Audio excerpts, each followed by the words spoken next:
All right, so I'm doing something a little bit different today. Um, as you can see right here. If you're new to my channel, for the last several months now, I've been pretty much exclusively been doing one major project on this channel, which has been my reviews of every Disney movie, which I've done just in a completely chaotic, like random fun order. I've really enjoyed making those videos, but as I've been making them, I've been having a lot of trouble like getting them out in a consistent, timely manner. Especially the last one I just did took me forever to figure out how I was going to cover it, and I had a lot of technology issues getting in my way. So I still want to keep making those videos, but I also want to keep my promise that I've kept trying to. I've made this promise once or twice now, and I really want to make sure I stick with it of trying to upload more consistently.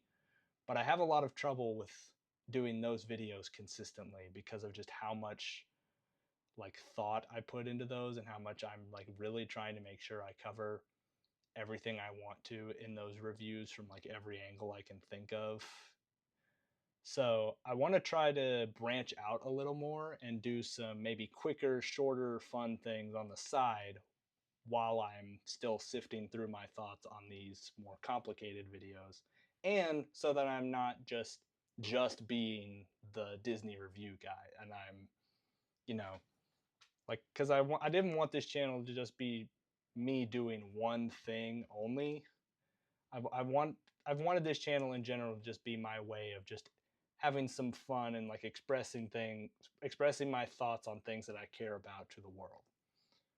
And so yeah, so today I'm branching out and I am going to be, well, I say I'm branching out. I'm more going to be returning to my roots a little bit because the very first couple of videos I did when I first like decided I wanted to have a YouTube channel, I was sort of figuring out what exactly I wanted to do. I tried doing some gameplay related things. They didn't do great. I didn't feel like I was doing great with them, but I was, casually playing through some levels in Sonic Adventure 2 and failing miserably at them because that game is hard.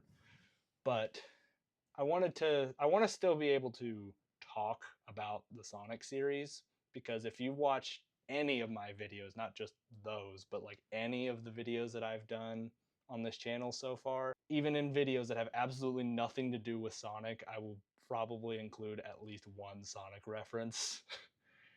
And so, yeah, I just wanted to have some fun today. And this is going to be part one of, because there are so many of these right here, as you can see. I'm going to be doing a tier ranking of every single Sonic game that I have played. This tier list includes like pretty much every major Sonic release there is. And I haven't played all of these.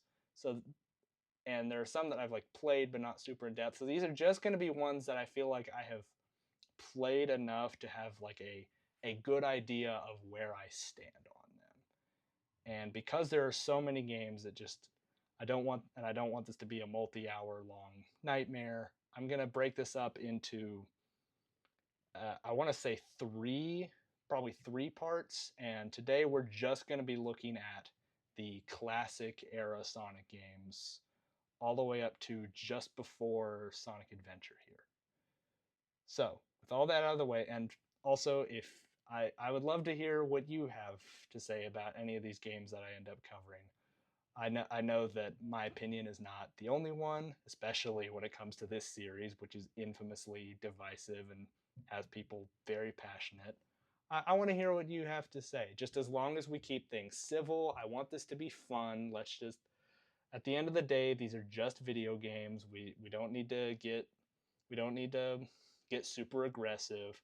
And I'm saying that for myself as well as you because there is at least one game I'm going to cover in this video that I hate. So I am preaching to myself as much as I'm preaching to you. Let us try to get through this.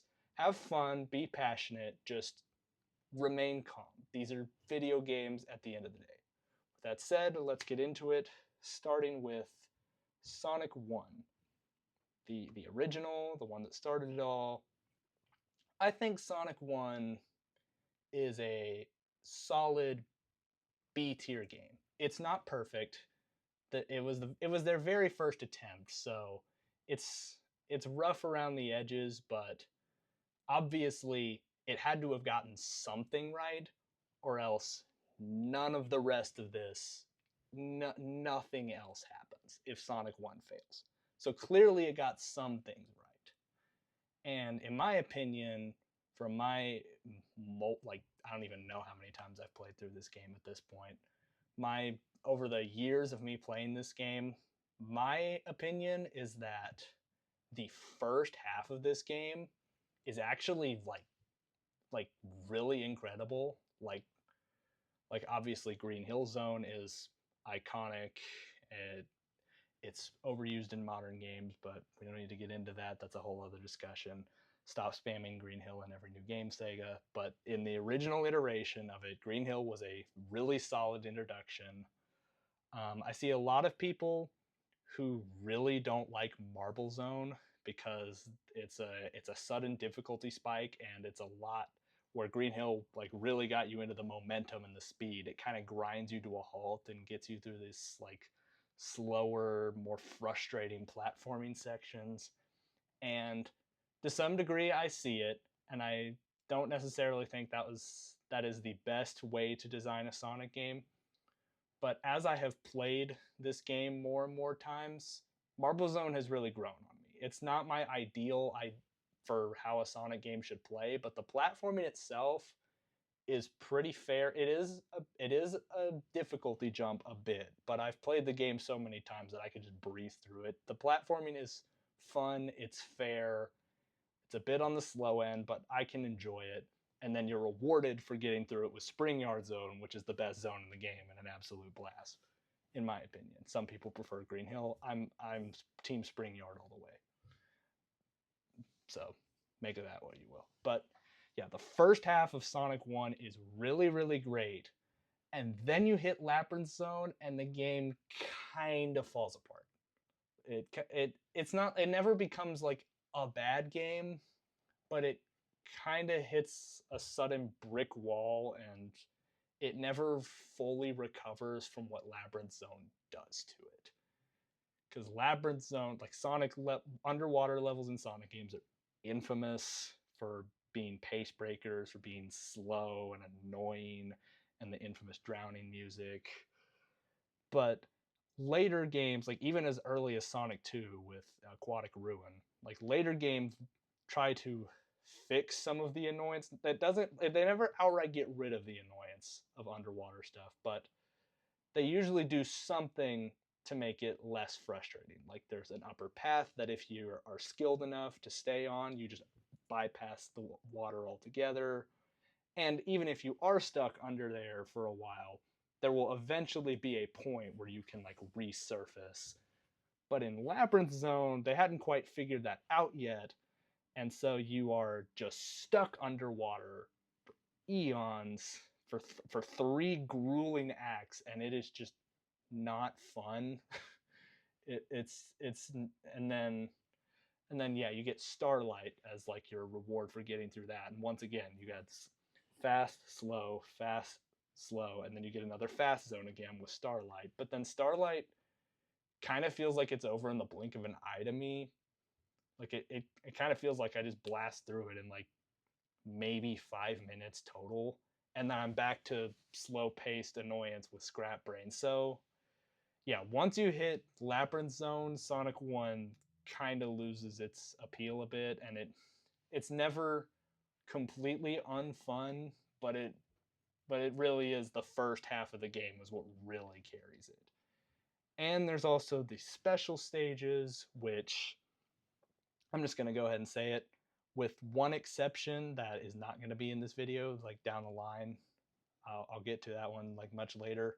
With one exception, I pretty much despise all special stages in all Sonic games, and this is no exception. This is actually one of the more frustrating ones, because that like maze that you're in with like the spinning gravity and the goal posts that you can accidentally fall on at any time that get you away from the Chaos Emerald you're trying to reach.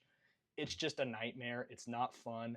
And having to carry 50 rings to the end goal in order to get one attempt in a game with no save states is just such a bad system, and I do not like it. So yeah, the special stages, major detraction, but overall, Sonic 1 is still a pretty decent game. So after that, haven't played the 8 bits of Sonic 1 or Sonic 2. Not even sure I'm entirely familiar with what Sonic Eraser even is. I don't know what that is. But moving past those, the next game that I have played is, of course, Sonic 2. And I'm not the biggest classic Sonic fan. I'm much more of an adventure or boost era fan. But when the classic Sonic gameplay hits, it really hits. And in Sonic 2, the classic gameplay really hits, for the most part. They pretty much fix all of the problems with the original game, with a couple of exceptions towards the end. Like, where the first Sonic sort of kept going back and forth between here's a more fast-paced zone, here's a more slow platforming zone, Sonic 2 fixes that, like brings the two things together with just a much better sense of speed with platforming that is fun. They ditched the 3-act structure for 2 acts, which lets them have about the same amount of stages, but a lot more zone variety. Everything is better, and there's so many like iconic fun zones like Emerald Hill, Chemical Plant, which again, like Green Hill, overused in modern Sonic games. Stop spamming it, Sega, but in this game it's great. Like Casino Night, which is mostly just fire for the music. Mystic Cave is a blast. Like for about 2/3 to 3/4 of Sonic 2, it is a really great game.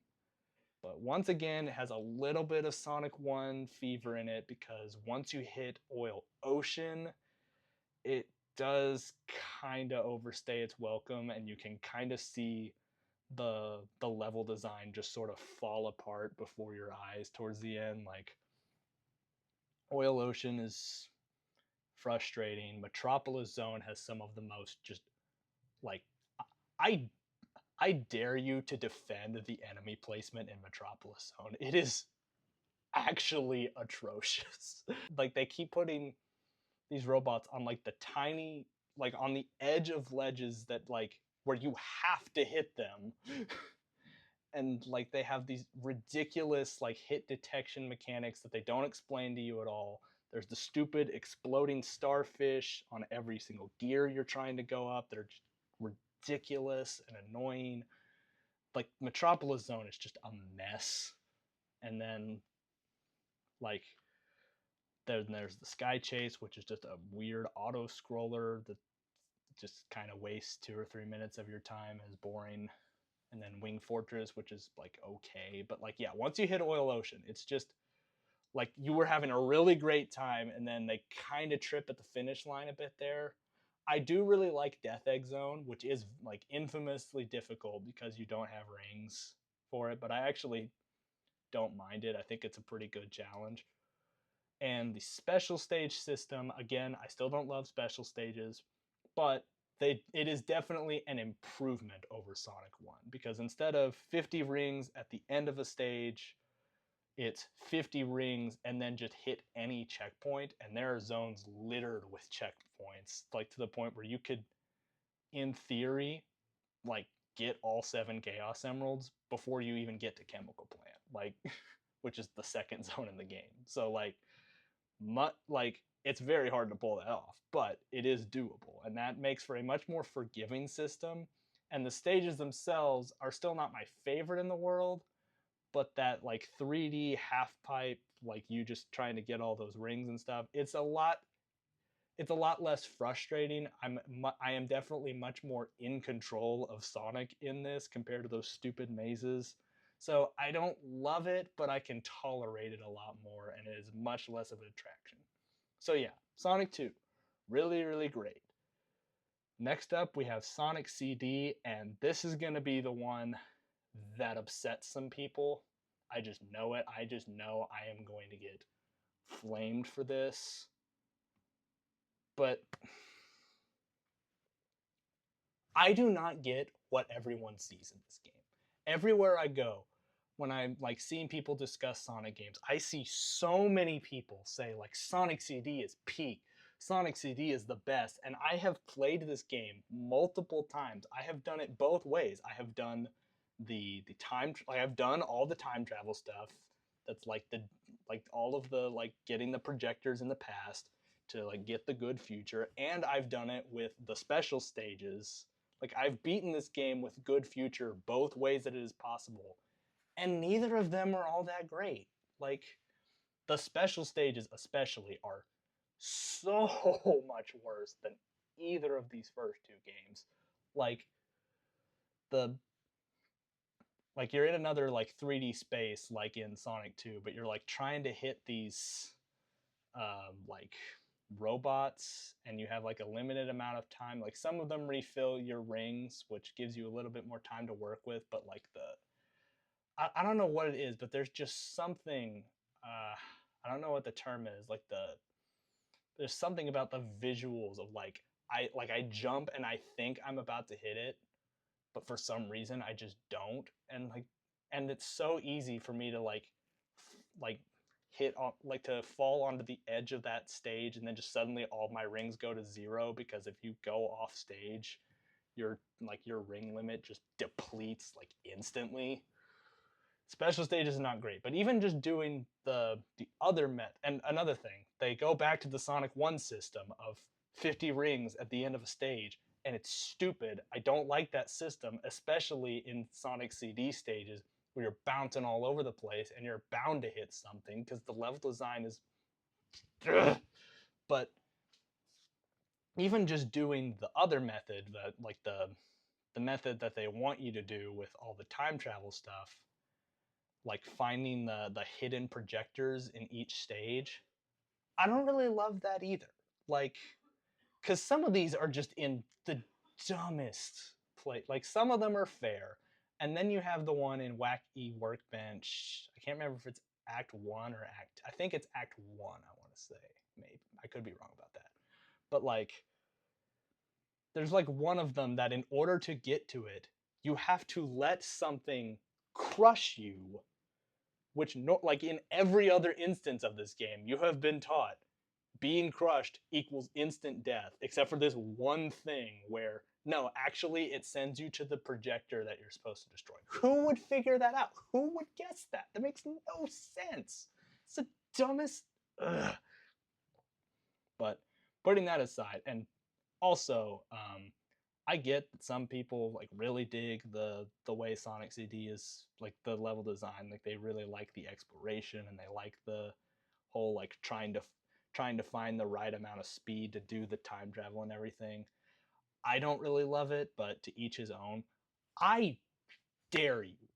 I dare you to defend Wacky Workbench. I seriously, like I I have never seen a solid defense of Wacky Workbench, even from the most like diehard of CD fans. I dare somebody to give me a reason why that stage should exist. It is so bad. I do not like it at all. Because you're because the whole thing is like it's a floor is lava mechanic where if you go and you hit the bottom, you suddenly trampoline up, and then you get zapped by something that's completely out of your control, and you have to like slowly work your way back down and hop across these like moving platforms and hope that you don't fall onto that and bounce back up. It's just a nightmare. It's not fun. But I don't outright hate CD. It like there are some levels are a bit more fun. I think the in a bit of an inverse from these first two games, I actually think Metallic Madness is actually a really solid ending. Obviously, the Metal Sonic race is iconic and everything. It's not. I don't really get why people consider it like the greatest classic Sonic fight or whatever, but it's decent. The other bosses in this game are trash, though. They are so boring. It's kind of cool that they get their own arena, but most of those fights are just so pathetic. Like the bosses in Sonic 1 aren't anything to write home about, but they at least like feel like a real fight. Most of the ones in CD just barely even feel. There's one that's literally just me on a conveyor belt dodging spike balls until it suddenly blows up. Like I don't know. I again, I'm sure there's going to be some people like passionately giving me all the reasons why Sonic CD is peak, and I'm open to disagreement, but it's just not for me. So next up, haven't played Sonic Chaos. There's a lot of Game Gear stuff I haven't played. Haven't really played Mean Bean Machine enough to have a solid opinion on it, but it's not really for me. But I'm gonna keep it off this list just because I haven't really played it properly. But oh boy, do I have some choice words for this abomination. This is the one. This is the one I was talking about. Oh, this game. So, I've actually talked about this in one of my older videos a while back when I was doing my review of Ralph Breaks the Internet. I made a quick like aside about this. There are few pieces of entertainment that I have consumed in my short life that fuel me with as much contempt and rage as Sonic Spinball for the Sega Genesis. This game is. There are few things that will crush your soul like trying to play Sonic Spinball. It is. If you haven't played it and you don't know what it is, imagine pinball, but instead of a regular pinball machine, you are Sonic doing like pseudo, like you're doing pinball, but also like doing these weird. I don't even know how to describe it. It's like a mixture of pinball and Sonic platforming, except it has some of the most unforgiving design. Like I complain about Wacky Workbench kind of shooting you like up and down and being annoying, but like Sonic Spinball shoots you all over the place, and like the controls are so sluggish, and then to no fault of your own, like because of all the bouncing around and everything, suddenly like as you are trying to work your way across the stage, because it's not a regular pinball table, you're like trying to get further and further into this stage and collect these Chaos Emeralds to like get to the boss room or whatever. But like because of all of the like weird physics and sluggish controls and everything, there will just be some times where you are fighting your absolute hardest to make your way up, and then to no fault of your own, you will suddenly just shoot back down and fall into a pit that instantly kills you, and you start out with only 3 lives, and it is so hard to get more lives. And there's only 4 stages in this game, so in theory it isn't that long and you should be able to beat it after like learning enough. But it's like every single level is just so frustrating. They ramp up the difficulty with each one, and like the 4th stage, like there was a point where I could breeze through the first 3 stages. Like I had to learn everything. I had figured out all the nonsense. I had figured out everything I needed to perfect those, and even have like multiple extra lives, like 5 or 6 lives. And that final stage would still destroy me because it was just nonsense. And like, and there was a time where I made it to like the very end and like got to the final fight at the very top of the final stage, and then he knocked me out a window, shot me all the way back down to the bottom of the stage, where I then fell into a pit of lava that I couldn't see coming, and I died, and I got a game over, and I it just about broke me, and I stopped playing the game for several years after that because I was just convinced I would never beat it. And then about a year ago, I wanted to record this for this channel. Actually, I was going to try and do a video where I finally conquered my demons with this thing. And like I I did it. Like I had like as I was recording, I had like one failed attempt, and then I quickly like redid all the stages, like redid all of my progress, got all the way back to where I was, and I finally beat the game. And I was like, I had it like on camera. I was celebrating, like I could finally put this thing to rest and share my joy of beating this stupid thing to the world. And then all of my footage was lost. So I don't have definitive proof of the fact that I did it. And it feels like once I had finally beaten the game, once I thought I'd finally conquered it, it just couldn't help itself but to do one last thing, like one last little like insult. It was like, yeah, you beat me. Too bad your video got lost. So I just nothing but rage when I think about this game. The only positive thing about this game is the Toxic Caves music. Like the if you hear anything about this game soundtrack, it's probably the options menu music, which people love to joke about because yeah, it's horrible. But the Toxic Caves music in the very first stage is actually a bit of a bop, and it's an unlockable in other better Sonic games. So there's literally no reason to revisit this one because the sole positive attribute of it is in superior games. Do not play Sonic Spinball if you value your sanity. I'm begging you.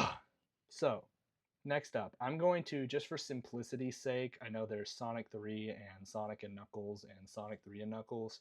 For the sake of simplicity, I'm just going to rank Sonic 3 and Knuckles, because that was the intended game. That was what we were supposed to get from the start, and there was all the like development issues that like led to it having to be split into two parts and then like put back together. So I'm gonna rank Sonic 3 and Knuckles just at like as a single unit. But before we get there, we have Sonic Drift, and while I don't have the same rage for it that I have for Sonic Spinball, this is just not even like much of a video game. Like I've played it and I never like am enraged playing Sonic Drift, but I have to put it in F tier on principle because there's nothing to talk about. It's a racing game with like with four playable characters who all play exactly the same and five tracks with like nothing going on. Like they're basically all just one circle with like the occasional weird turn. Like there's no items like in Mario Kart. There's no like varied stage design. It's just such a nothing game. And like that's really all there is to it. It's a nothing video game. So I'm sure there's like somebody out there who really loves Sonic Drift. It's just I don't it's like barely a game. Okay, finally back to good video games that bring me joy instead of hatred. We have Sonic 3 and Knuckles, the best classic Sonic game. I'm not the biggest classic Sonic fan. I'm not going to put any of them in my S tier, and I know that's going to enrage some people because there are some people who are like, Sonic 3 and Knuckles is the best Sonic game. And, you know, that's fine. You're entitled to your opinion, and I'm entitled to mine.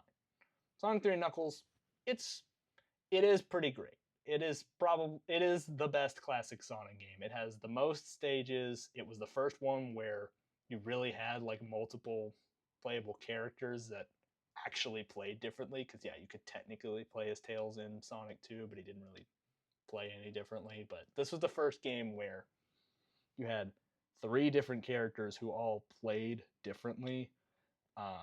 It has the most content of any classic game. It was the first one to have save states, which makes the special stages far more tolerable. Although, hot take, I actually think the half pipes in Sonic 2 were better than the blue spheres. The blue sphere stages really, really frustrate me, which I know that that's just going to be a get good argument, but I can't stand them. Again, I'm just not a special stage guy. But like credit where it's due, the existence of save files starting with this game does at least mean I can retry those special stages as many times as I want. So that's good. And of course, like again, like most content, like pretty much all of the zones are great. Obviously, there's the infamous Barrel of Doom in Carnival Night that's ridiculous. Everyone's memed about that. I'm not the biggest fan of Sandopolis. That one's really, really annoying, especially Act 2. Like, it took me forever to figure out what in the world was going on with that one, with all the ghosts and the switches you have to keep flipping to, like, turn not turn them on, like, make them vanish again. And it's like, yeah, Sandopolis wasn't my favorite, but overall, pretty great game. And it has by far the most, like, epic climactic feeling of any of them, with by far the best ending of any of the classic games. Because like with Sonic 1 and Sonic 2, their endings kind of fell apart, but with Sonic 3 and Knuckles, it keeps going strong. Like Sky Sanctuary, the new and improved like Death Egg Zone, and then the giant, I can't remember what it's called, but like that giant robot you fight at the end of the Death Egg Zone, and then you chase it off as Supersonic, like all of that, like that is all just insanely hype. It's the best classic song. And I mean, it gave me Knuckles, who's, unlike Sonic, he don't chuckle. So yeah, Sonic 3 and Knuckles, great. And now we reveal me to be a fake fan because I have not played Sonic Triple Trouble, and I have not played Knuckles Chaotix because Knuckles Chaotix isn't available anywhere because they only ever released it on the 32X, and they have still not re-released it like anywhere. So that's not on me. That's on Sega for making this game impossible to access. I have played Sonic Drift 2 though, and same as the first game. It has like 3 more characters who all still play pretty much the same. The stages are still, like the races are still blah. Meh, I don't love it. Then we get to the 2 Tails spin-offs, which I have played. Tails Skypatrol and Tails Adventure. And these are weird. These are really, really weird.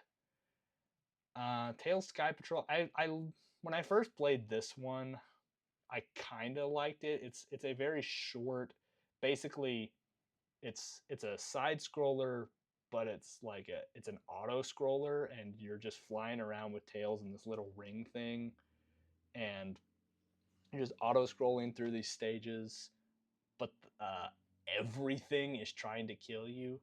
Like I played through the game once, like several years ago on the Sonic Gems collection, and I remember being like okay with it, mostly because on Sonic Gems specifically, you could save wherever you wanted. You didn't have to like replay the game, like the whole game all the way through. You could just save and everything.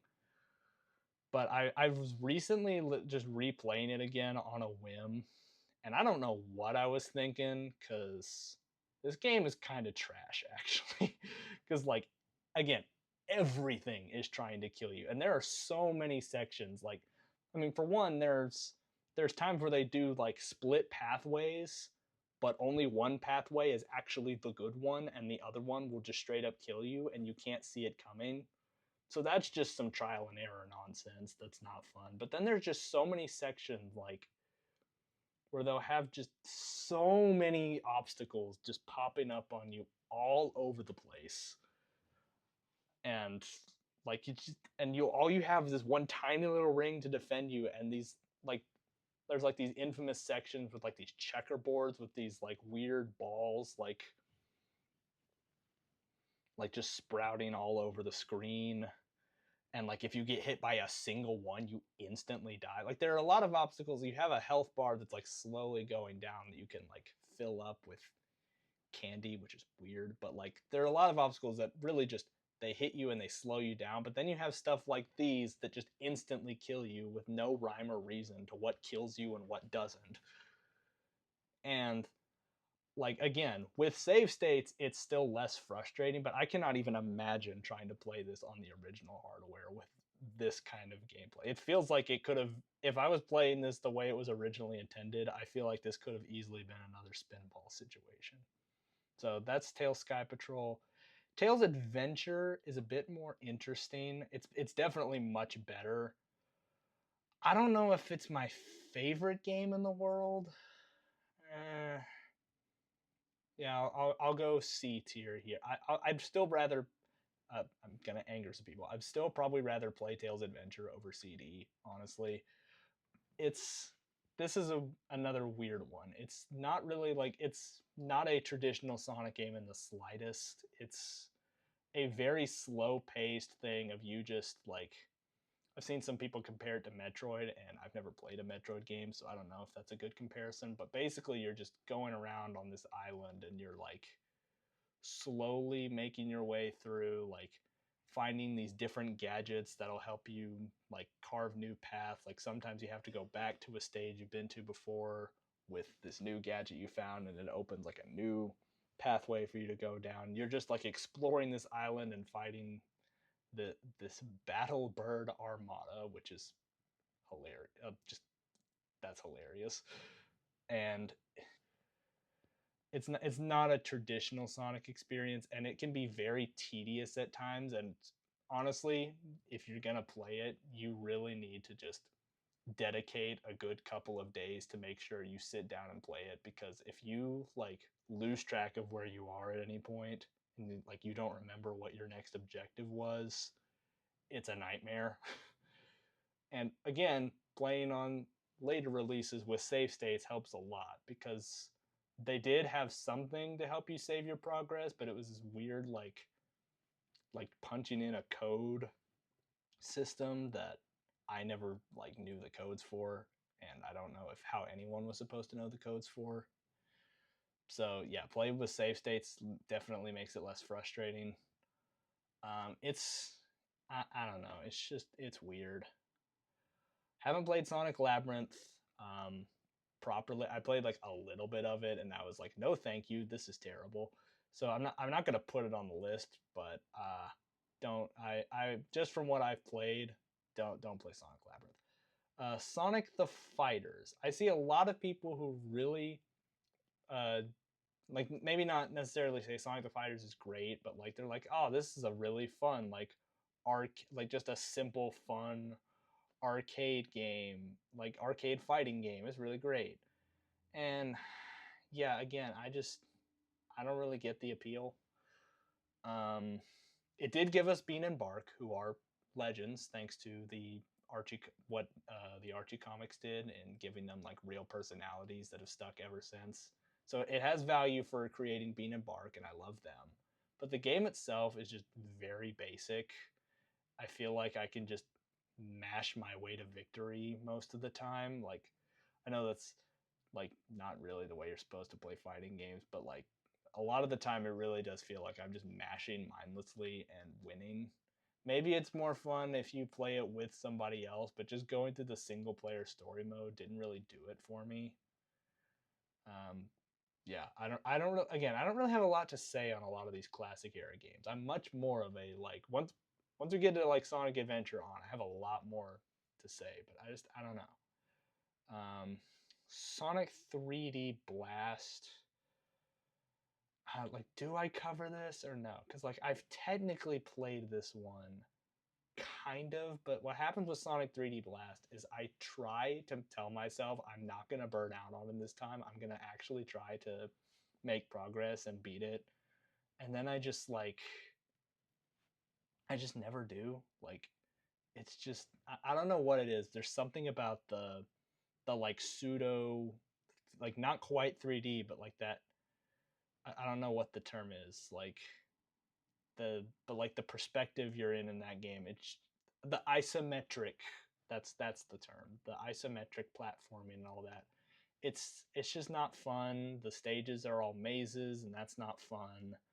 The controls are slippery. That's not fun. But I've never properly made myself sit down and finish it. So I think I'm gonna keep it off the list, but don't expect me to be singing its praises anytime soon. And that just leaves me. I have not played Sonic Blast.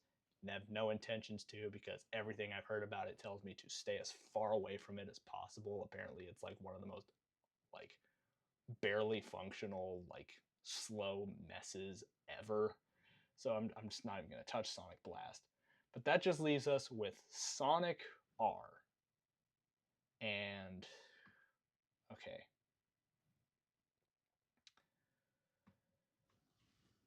Okay, hear me out. So yes, I know. There are a lot of things about Sonic R that should probably qualify it for a C tier or a D tier rank. There are a lot of issues with it. Yes, there are only 5 races. Yes, the character roster is incredibly unbalanced, and Supersonic breaks the whole game. Yes, it is like, yeah, there's a lot of issues with it. As a general, like, if you're going in this for like a general fun, like typical racing experience, this is a really weird game. The controls are sluggish. Again, there's only 5 races, but the reason I'm willing to forgive it on that compared to the Sonic Drift games is that while there are only 5 races, I can actually see 5 feet ahead of me, which is a huge bonus, and there's actual like level design. And it's not like it's not a typical racer either. Instead of being like your typical kart racer, it's more of a 3D platformer, which does technically make this the first fully 3D Sonic game, which is kind of funny. But it's not your typical racer. It's just you're really just 3D platforming and trying to do it quicker than all of the NPCs. But the characters all actually play differently. Like Sonic, he's faster than the others and he has a double jump. Tails flies. Knuckles has his gliding.